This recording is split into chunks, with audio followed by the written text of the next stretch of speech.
Bonjour tout le monde. On va maintenant parler des gens qui présentement, cette année, risquent de perdre leur propriété. Il y a beaucoup de gens actuellement qui sont en problème financier. Ils ont des maisons à payer, les gens perdent leur emploi, le coût de l'essence, je regarde aujourd'hui le coût de l'essence à 1,41 $ le litre.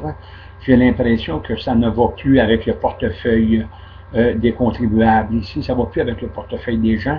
Donc, écoutez bien ce que je vais vous dire actuellement. Ici, au Canada, nous ne pouvons être chassés de notre propriété puisque tout appartient à l'État. Notre maison, notre voiture, notre profession, bref, notre vie. Et ce que l'État donne, il peut le reprendre si nous ne sommes pas des contribuables consommateurs dociles. Ça, c'est le sous-ministre du Revenu du Québec qui a rendu public cette révélation-là. Donc, cette vérité a été révélée par le sous-ministre du Revenu du Québec et a été rapportée dans le journal Le Devoir du 6 avril 1996. Présentement, nos dirigeants politiques vendent l'exploitation aux entreprises étrangères de toutes nos richesses naturelles ici dans l'État du Québec, sans loi et sans constitution, comme si ces richesses naturelles-là leur appartenaient à nos dirigeants politiques. L'extraction de nos richesses naturelles sont accordées à des entreprises étrangères qui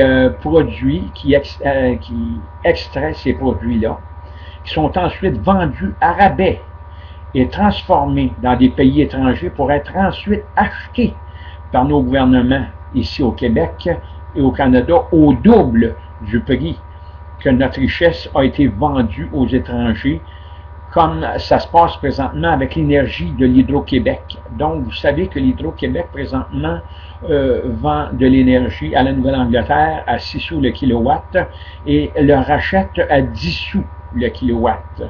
Et ça vient de vos taxes et de vos impôts. Ça, personne n'en parle de ça. Ce sont les élections politiques 2012 au Québec.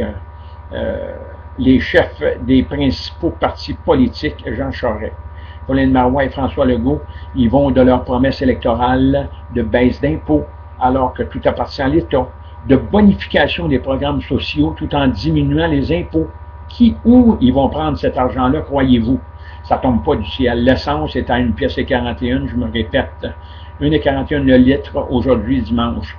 Pourtant, l'énergie est un besoin essentiel dont les recettes nettes des entreprises sont non imposables et protégées dans des paradis fiscaux. Nous sommes en période d'élection de l'État du Québec et de ses lois de facto sans constitution, cachées dans nos politiciens, dans cet exercice électoral démocratique aussi illégal et de facto que le directeur général des élections lui-même et sa loi électorale de l'État du Québec. Donc, vous savez que nous allons continuer à contribuer à des recettes gouvernementales alors qu'il n'y a pas de constitution, il n'y a absolument rien ici. Et c'est pas dans les politiques du gouvernement présentement de faire diminuer le coût de l'essence et les compagnies continuent à s'enrichir sur le dos des contribuables que nous sommes.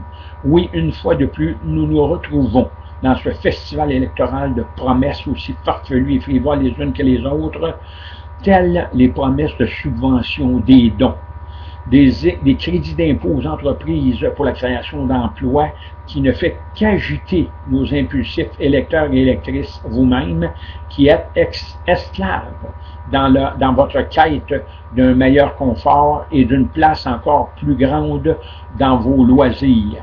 Donc, c'est encore du pain et des jeux. Vous êtes programmés, mes chers amis. Donc, les banques à charte privée, pour leur part, continuent d'accorder des prêts scripturaux sans provision aux emprunteurs, débiteurs que vous êtes, et que vous êtes une invention juridique de l'identité civile dans la vie civile juridique, devenue imprescriptible depuis 1906. Merci beaucoup et à bientôt pour la continuité de ce prochain clip. Merci.